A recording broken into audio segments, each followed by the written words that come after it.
کراچی کے ایم اے جناح روڈ پر واقع گل پلازا میں پیش آنے والے ہولناک آتش زدگی کے واقعے میں جاں باق افراد کی تعداد بڑھ کر 26 ہو گئی ہے، جبکہ 73 افراد اب بھی لاپتہ ہیں۔ سندھ حکومت کے قائم کردہ ہیلپ ڈیسک کے مطابق گزشتہ روز 70 افراد کی گمشدگی رپورٹ ہوئی تھی، تاہم آج مزید 3 افراد کے نام لاپتہ افراد کی فہرست میں شامل کیے گئے ہیں، جن میں خواتین بھی شامل ہیں۔ ریسکیو حکام کا کہنا ہے کہ پلازا میں لگنے والی آگ پر بڑی حد تک قابو پا لیا گیا ہے اور کولنگ کا عمل جاری ہے، جبکہ لاپتہ افراد کی تلاش کے لیے سرچ آپریشن بھی جاری رکھا ہوا ہے۔ حکام کے مطابق گل پلازا میں آگ ہفتے کی شب تقریباً 10:30 بجے گراؤنڈ فلور پر لگی، جو دیکھتے ہی دیکھتے تیسری منزل تک پھیل گئی۔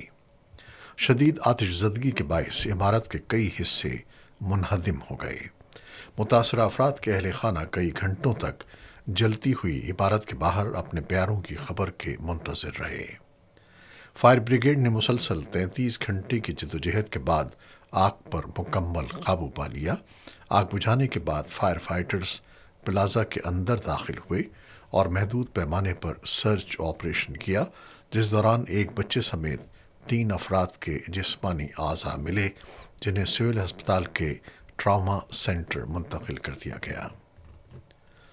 کراچی پولیس چیف آزاد خان نے واقعے کی ابتدائی تحقیقات کے بعد تخریب کاری کے امکان کو مسترد کر دیا ہے۔ چیف فائر آفیسر کے مطابق آگ آرٹیفیشل گملوں اور پھولوں کی ایک دکان میں رات 10:14 پر لگی، جبکہ ریسکیو 1122 کو اطلاع 10:38 پر دی گئی۔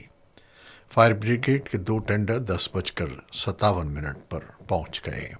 انہوں نے بتایا کہ گل پلازا میں 14 سے 16 داخلی اور خارجی راستے موجود ہیں، تاہم ان کے تنگ ہونے کے باعث آگ بجھانے کے عمل میں مشکلات پیش آئیں۔